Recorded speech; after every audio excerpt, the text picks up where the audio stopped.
बहुत समय पहले एक सुंदर से गांव में दो भाई रहते थे, रमेश और सुरेश। रमेश था मेहनती, दयालु और ईमानदार।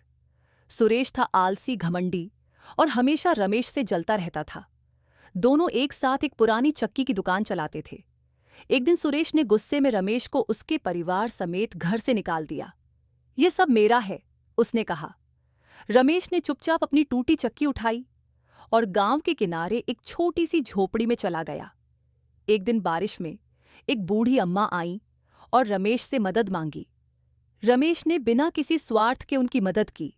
खुश होकर अम्मा ने रमेश को एक जादुई चक्की दी और समझाया, "चक्की चालू करने के लिए कहना, चक्की चालू हो जा, और बंद करने के लिए कहना, चक्की बंद हो जा।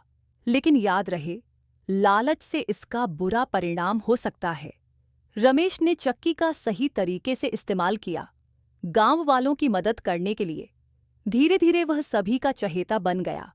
सुरेश, जो अब गरीब और अकेला था, रमेश की तरक्की देखकर जल भुन गया। एक रात वह चुपके से रमेश के घर आया।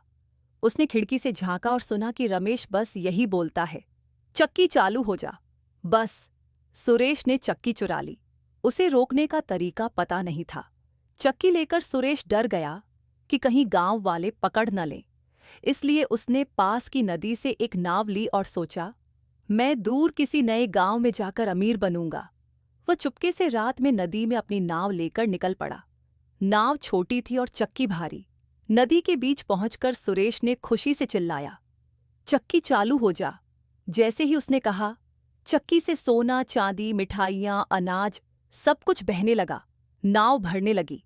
सुरेश खुश होकर चिल्लाया, "अब मैं सबसे बड़ा अमीर बनूंगा।" लेकिन उसे चक्की बंद करना नहीं आता था। चक्की बिना रुके लगातार देती रही। नाव में वजन बढ़ता गया, बढ़ता गया। नाव भारी होकर डगमगाने लगी। सुरेश ने इधर उधर देखा, रोया, चिल्लाया, मगर देर हो चुकी थी। नाव धीरे धीरे डूब गई और सुरेश भी नदी में समा गया। गांव वालों ने यह सब सुना और कहा, "मेहनत और ईमानदारी से मिला फल टिकता है, लेकिन चोरी और लालच का अंत हमेशा बुरा होता है।" रमेश ने फिर से चक्की को सही तरीके से इस्तेमाल किया और पूरे गांव को सुखी और समृद्ध बना दिया।